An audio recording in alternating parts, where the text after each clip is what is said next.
Hello students, I am Manoj Sonkar और MPPSC के students से बहुत बार डिमांड आ रही थी लगातार कि सर प्लीज़ एमपीपीएससी का कोर्स कंप्लीट करा दीजिए। और सिस्टमैटिकली बहुत सारे स्टूडेंट्स जो हैं वो कोर्स करना चाह रहे थे, तो उसी से रिलेटेड एमपीपीएससी से ही रिलेटेड मैंने टॉपिक पढ़ाना शुरू किया है।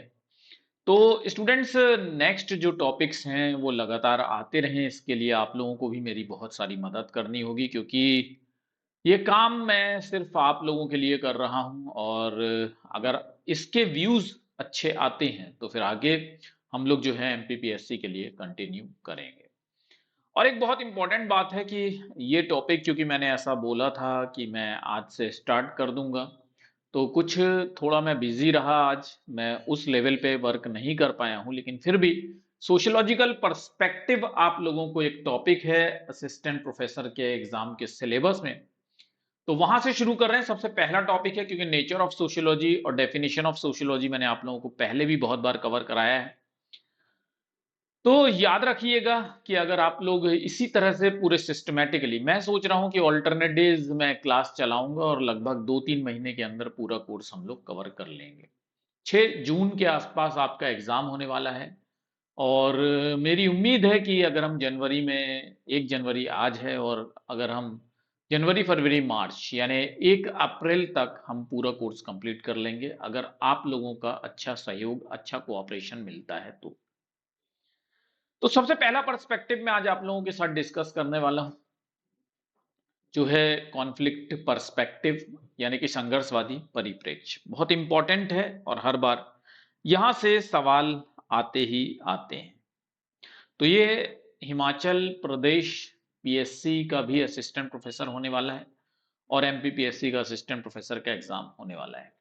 दोनों ही एग्जाम्स में ये जो सिलेबस है आपका वो एकदम कॉमन है, बस पैटर्न, लिखने का पैटर्न अलग है, बाकी दोनों में ही एकदम कॉमन है। तो दोनों यानी असिस्टेंट प्रोफेसर का जो भी एग्जाम होता है, मुझे ऐसा लगता है कि ऑलमोस्ट सिलेबस जो है सबके सेम होते हैं, तो सभी असिस्टेंट प्रोफेसर के एग्जाम्स के लिए ये फायदेमंद हो सकता है। सबसे पहली बात है कॉन्फ्लिक्ट पर्सपेक्टिव। कॉन्फ्लिक्ट पर्सपेक्टिव क्या होते हैं, सारे के सारे थिंकर्स भी हम लोग देखेंगे कि कौन कौन से इंपॉर्टेंट थिंकर्स हैं जो कॉन्फ्लिक्ट पर्सपेक्टिव से जुड़े हुए हैं।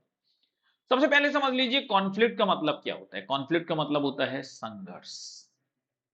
सीधी सी बात है, कॉन्फ्लिक्टेरियन ये कहते हैं कि कुछ लोगों के पास बहुत सारी संपत्ति है, बहुत सारा पैसा है, बहुत सारी समृद्धि है, और वो इसलिए है क्योंकि वो लोग दूसरों का एक्सप्लॉइटेशन कर रहे हैं, दूसरों का शोषण कर रहे हैं। ठीक, यानी सबसे इंपॉर्टेंट बात है कि अनइक्वल डिस्ट्रीब्यूशन के होने की वजह से, असमान वितरण होने की वजह से कॉन्फ्लिक्ट हमारे समाज में होता है। इसके जो सबसे इंपॉर्टेंट थिंकर रहे हैं, ठीक है, वो कौन रहे हैं? Karl marks.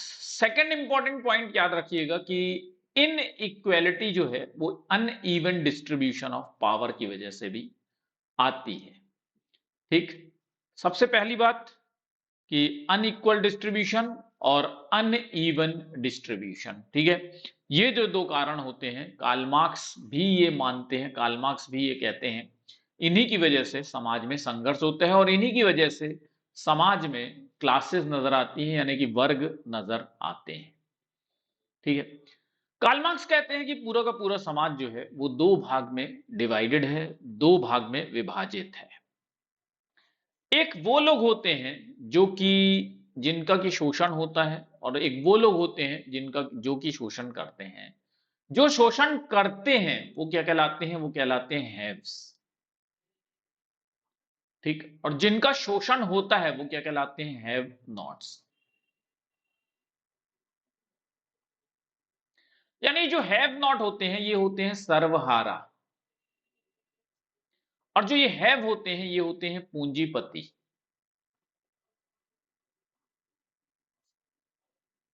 और इस तरह से पूरा का पूरा समाज जो है दो भाग में डिवाइड हो जाता है। एक वो लोग होते हैं जिनके पास पूरे समाज की जो सारी की सारी संपत्ति है वो उसके ओनर बन जाते हैं, मालिक बन जाते हैं। यानी पूरा समाज दो भाग में डिवाइड हो जाए दिखता है हमें। एक होता है बुर्जुआ, दूसरा होता है प्रोलिटेरिएट।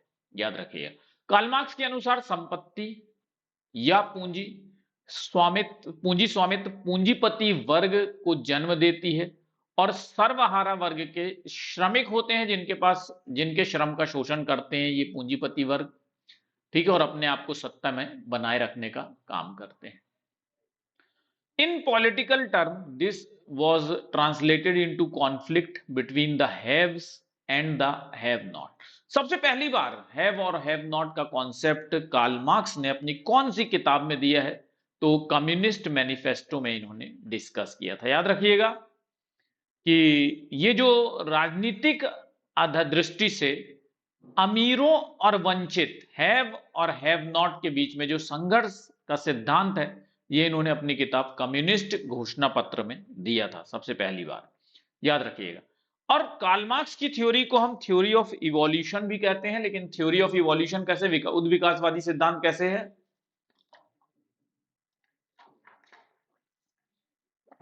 संघर्ष परिप्रेक्ष्य से है, ठीक है, याद रखना। थ्योरी ऑफ इवोल्यूशन भी इन्हें कहा जाता है, ठीक है, जिसमें ये कहते हैं कि कैपिटलिज्म जो है वो फ्यूडलिज्म के बाद की स्टेज होगी कैपिटलिज्म, और कैपिटलिज्म में बहुत ही खूनी संघर्ष होगा, सबसे खतरनाक संघर्ष होगा, और थोड़े समय के लिए सोशलिज्म स्थापित हो जाएगा, और फिर उसके बाद फाइनली जो है क्लास कॉन्ट्राडिक्शन जो है वो डिसअपियर हो जाएगा, खत्म हो जाएगा। दो वर्गों के बीच में संघर्ष खत्म हो जाएगा, क्योंकि दो वर्ग रहेंगे ही नहीं, एक ही वर्ग रह जाएगा, ठीक है, संघर्ष के बाद। सामाजिक विकास का उनका सिद्धांत जो है भविष्य सूचक था, क्योंकि उन्होंने कल्पना की थी कि सामंतवाद पूंजीवाद को रास्ता देगा, ठीक है, जो सामंती समाज था उससे क्या होगा, पूंजीवाद समाज का जन्म होगा, और पूंजीवाद समाज में बहुत गहरा संघर्ष हो जाएगा अमीरों और वंचितों के बीच, और उसमें थोड़े समय के लिए समाजवाद का स्थापना हो जाएगा, ठीक है, और फिर उसके बाद धीरे समाजवाद के बाद जो वर्ग विरोध है वो गायब हो जाएगा इस समाज से, और वर्ग विरोध नहीं रहेगा तो इसका मतलब क्या हुआ, इक्वल सोसाइटी आ जाएगी। ये कॉन्फ्लिक्ट पर्सपेक्टिव जो है बहुत इंपॉर्टेंट है। कार्ल मार्क्स से ही शुरू होती है कॉन्फ्लिक्ट पर्सपेक्टिव जब हम बात करते हैं सोशियोलॉजी की, ठीक। मगर क्या ऐसा कहीं भी इस दुनिया के अंदर होता हुआ देखा गया है? नहीं देखा गया है। इस वजह से इनके कॉन्सेप्ट को हम लोग क्या कहते हैं, यूटोपियन, कल्पनावादी, ठीक है।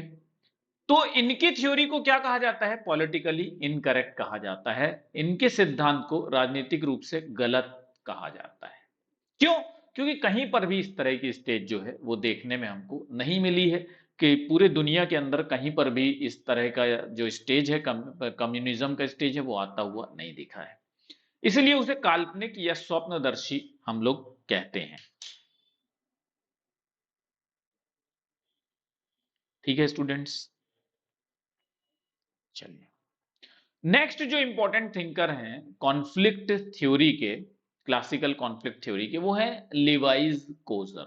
बहुत इंपॉर्टेंट है, हर एक एग्जाम में लिवाइस कोजर से जो है क्वेश्चन आता है, लिवाइस कोजर, ठीक है, शास्त्रीय संघर्षवादी सिद्धांत से ये हैं।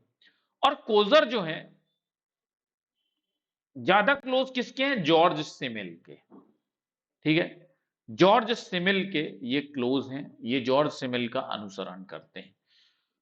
कोजर कहते हैं कि भैया ऐसा है कि कॉन्फ्लिक्ट जो है is inherent not just in society but in human person.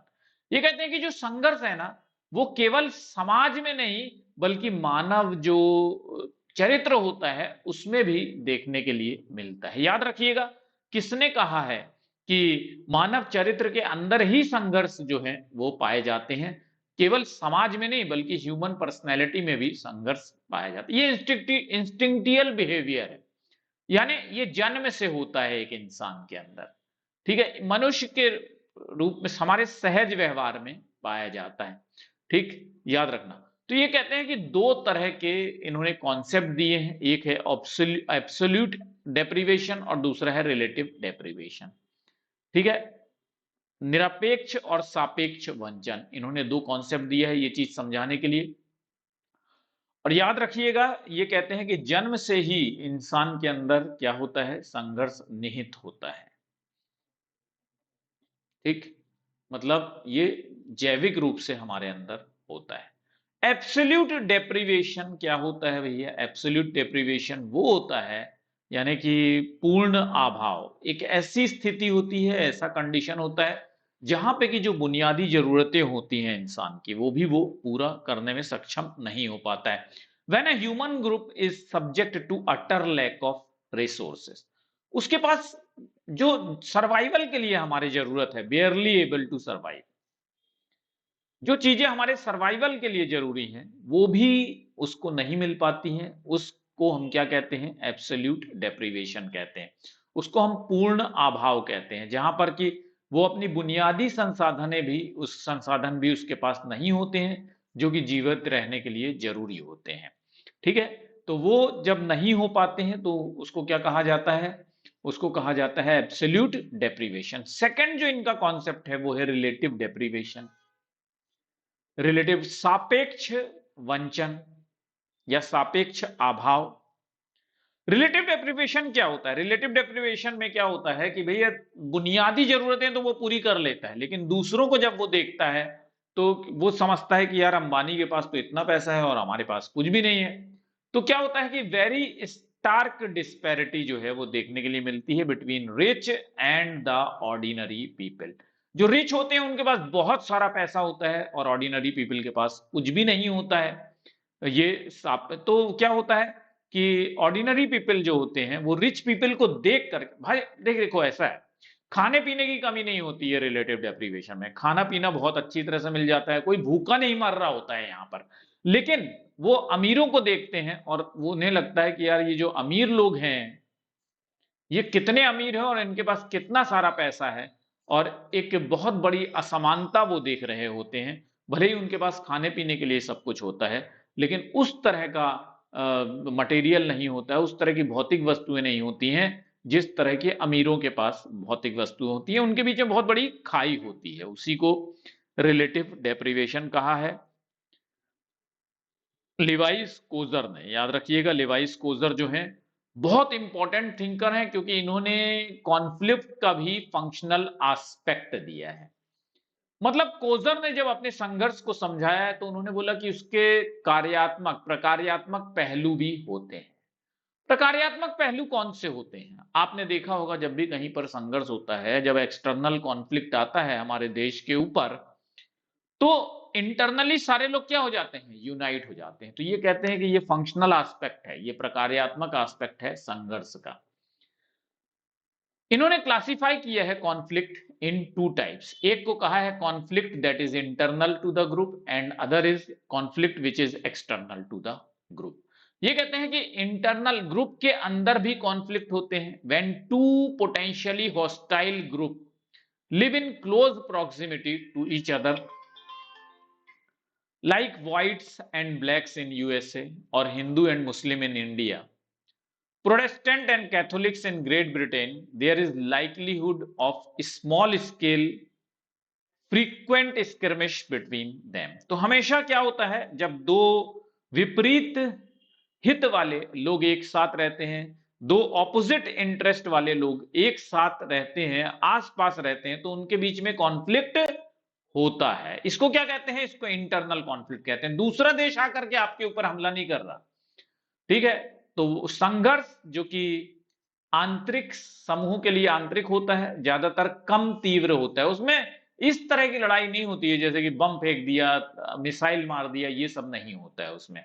ठीक, वो एक दूसरे के दो विपरीत विचार वाले समूह जो हैं एक साथ एक दूसरे के निकट रहने लग जाते हैं, जैसे कि हिंदू मुस्लिम, ठीक है, श्वेत अश्वेत, इस तरह के।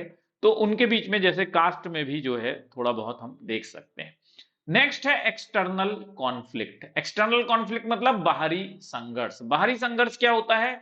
जब भी आप देखिएगा आपके देश के ऊपर, आपकी बाउंड्री के बाहर का कोई व्यक्ति आपके ऊपर हमला कर, जैसे सपोज एक छोटा सा एग्जांपल लेते हैं कि आप फैमिली के अंदर रहते हैं, आप अपने पापा से बात नहीं कर रहे, आप अपने मम्मी से बात नहीं कर रहे, आप अपने भाई से बात नहीं कर रहे, आप अपने बहन से बात नहीं कर रहे। हो सकता है कि आपस में अंदर एक परिवार के अंदर ही लड़ाई, लेकिन मान लीजिए कि कोई और बंदा, बाहर का बंदा आकर के आपके घर में झगड़ा करने लग जाता है, तो आप अपने परिवार के अंदर यूनाइट हो जाते हैं, एकजुट हो जाते हैं।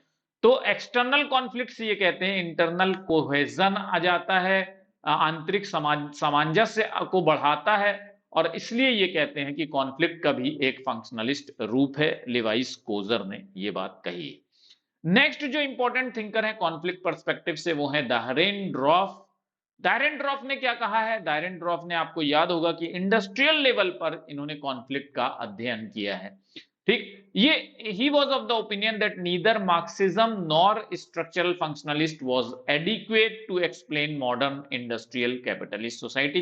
ये डेंड्रॉफ का मत था कि भैया जो आधुनिक औद्योगिक पूंजीपति समाजों की व्याख्या करने के लिए ना तो मार्क्सवाद ही ठीक है और ना ही संरचनात्मक कार्यात्मकतावादी जो है वो पर्याप्त है। ये कहते हैं, he argues that industrial conflict has become institutionalised. ये कहते हैं जो औद्योगिक संघर्ष है ना, वो आज की डेट में संस्थागतकरण हो गया है उसका। डायरेंड्राफ की एक बहुत इंपॉर्टेंट किताब है, class and class conflict in industrial society. Dahrendorf की बुक औद्योगिक समाज में वर्ग और वर्ग संघर्ष कब पब्लिश हुई थी? 1959 में ये आसपास किताब जो है पब्लिश हुई थी। तो इन्होंने he gave his own definition of class, इन्होंने क्लास का डेफिनेशन दिया है। ये कहते हैं, by social class shall be understood such organized or unorganized collectivities of individual who share manifest or latent interest। बहुत इंपॉर्टेंट है, इन्होंने मैनिफेस्ट और लेटेंट इंटरेस्ट की बात कही है, arising from related to authority structure that is imperatively coordinated association। It follows from the definition of latent and manifest interest that social classes are always conflict group. ये कहते हैं कि social classes जो होती है वो हमेशा कॉन्फ्लिक्ट ग्रुप होते हैं। ठीक है, तो परिभाषा इस प्रकार दी है उन्होंने सामाजिक वर्ग की, कि सामाजिक वर्ग द्वारा व्यक्तियों का ऐसा संगठित या असंगठित समूह होता है, ठीक, जो साझा, प्रकट या उत्पन्न होने वाले गुप्त हितों के रूप में समझा जाता है। प्रकट हित होते हैं और गुप्त हित होते हैं। ठीक, दो हित इन्होंने बताया है, याद रखिएगा। ठीक, अव्यक्त हित और प्रकट हित, ठीक, अनुसरण करते हैं, और सामाजिक वर्ग हमेशा संघर्षशील रहता है इन अव्यक्त हितों के कारण और व्यक्त हितों के कारण। ठीक, चलिए फिर नेक्स्ट जो कॉन्फ्लिक्ट थ्योरी के हमारे थिंकर आते हैं वो होते हैं गेहरार्ड लेंस्की। गेहरार्ड लेंस्की, ठीक, तो लेंस्की ने क्लास को कैसे डिफाइन किया है? ये कहते हैं, it is an aggregate of person in society who stand in similar position with respect to some form of power, privilege and prestige. याद रखिएगा, गेहरार्ड लेंस्की ने समाज में वर्ग को समाज में ऐसे व्यक्तियों का समूह के रूप में परिभाषित किया है जो शक्ति के आधार पे, विशेष अधिकार पे के आधार पे और प्रतिष्ठा के आधार पे संबंध में समान स्थिति में खड़े होते हैं। ठीक, जिनकी पावर सेम होती है, जिनका प्रिविलेज सेम होता है, जिनका प्रेस्टीज सेम होता है, वो लोग मिलकर के एक अलग क्लास बना लेते हैं। जिनकी शक्ति, विशेषाधिकार और प्रतिष्ठा में वो समान होते हैं, इसीलिए वो क्या बना लेते हैं? एक अलग समूह बना लेते हैं। ठीक, याद रखिएगा। It was more dynamic, diverse, where many more people position to be filled and many source from which power could be drawn। हाल के समाजशास्त्रियों ने समाज में सत्ता के खेल को समझना था, जो अधिक गतिशील, विविध और जहां कई और पदों को भरा जाना था और कई स्रोत जिनमें शक्ति खींची गई। समझ आइएगा। ठीक, एग्रीगेट ऑफ पर्संस जो same kind of power, same kind of privilege, same kind of Prestige रखते हैं, उन्हीं को इन्होंने क्लास कहा है, वर्ग कहा है। अब आते हैं रेंडल कॉलिंस। रेंडल कॉलिंस भी कॉन्फ्लिक्टेरियन है, कॉन्फ्लिक्ट पर्सपेक्टिव से है। ठीक, इन्होंने माइक्रो लेवल और मैक्रो लेवल पर इन्होंने कॉन्फ्लिक्ट थ्योरी दी है। ठीक है, संघर्ष सिद्धांत मैक्रो स्तर पर और सूक्ष्म स्तर पर, बृहद स्तर और सूक्ष्म स्तर पर इन्होंने डिस्कस किया है। Like Foucault, he too located conflict in process of day to day life. Foucault की तरह ही उन्होंने दैनिक जीवन की प्रक्रियाओं में संघर्ष को पाया है। ये कहते हैं कि हमारे हर तरह के रिश्ते में all relationship are based on some antagonism, domination and conflict. याद रखिएगा, रेंडल कॉलिंस कहते हैं कि जितने भी हमारे सभी रिश्ते एक तरफ किसी न किसी तरह के दुश्मनी, वर्चस्व और संघर्ष पर आधारित होते हैं और दूसरी तरफ एकजुटता होती है। And there are also pattern of solidarity on the other hand. ठीक, एंटागोनिज्म भी होता है और सॉलिडेरिटी भी होता है हर एक रिलेशंस में, भाई और बहन। देख, ठीक है, आपने देखे होंगे बड़ा भाई छोटा भाई, तो इनमें एक तरह का प्रभुत्व भी होता है, डोमिनेंस भी होता है, बड़े भाई का छोटे भाइयों बहनों पर डोमिनेंस होता है, लेकिन साथ में इनमें सॉलिडेरिटी भी होती है। तो रेंडल कॉलिंस कहते हैं कि माइक्रो लेवल और मैक्रो लेवल पर इन्होंने कॉन्फ्लिक्ट थ्योरी डिस्कस किया है। ठीक, और हर एक रिलेशन में ये कहते हैं कि कॉन्फ्लिक्ट पाया जाता है, एंटागोनिज्म, डोमिनेशन और कॉन्फ्लिक्ट, तीनों चीजें पाई जाती हैं और हर एक रिलेशन में सॉलिडेरिटी भी पाया जाता है। तो स्टूडेंट्स, ये कॉन्फ्लिक्ट पर्सपेक्टिव था। मैंने आप लोगों से कहा था, प्रॉमिस किया था कि मैं आज से स्टार्ट करूंगा, तो ये छोटा सा पार्ट बहुत बिजी शेड्यूल से भी मैंने आप लोगों के लिए लाया हूं। लेकिन अब इस बात पर निर्भर करता है कि इसके कितने व्यूज आते हैं, क्योंकि आप लोगों की तरफ से बहुत डिमांड आती है। जब 40-50 डिमांड आती है तो भी हमें लगने लग जाता है कि बहुत सारी डिमांड आ रही है। मगर आप लोग इसे अपने ग्रुप में शेयर कीजिएगा, जहां पर एमपीपीएससी के लिए ये बहुत इंपॉर्टेंट है, और एमपीपीएससी लोगों को जोड़ने की कोशिश कीजिएगा, जिससे कि मैं बहुत जल्दी आप लोगों को शेड्यूल भी दे दूंगा, टाइम टेबल भी दे दूंगा कि किस तरह से हम 3 महीने के अंदर सिलेबस आपको कवर कराएंगे, और साथ में कोशिश होगी कि आपको एमसीक्यू वगैरह भी दे दें। ठीक है, thank you very much students and all the best. और मेरी पूरी उम्मीद है आप लोगों से कि आप लोग इसे ज्यादा से ज्यादा शेयर करेंगे। Bye bye.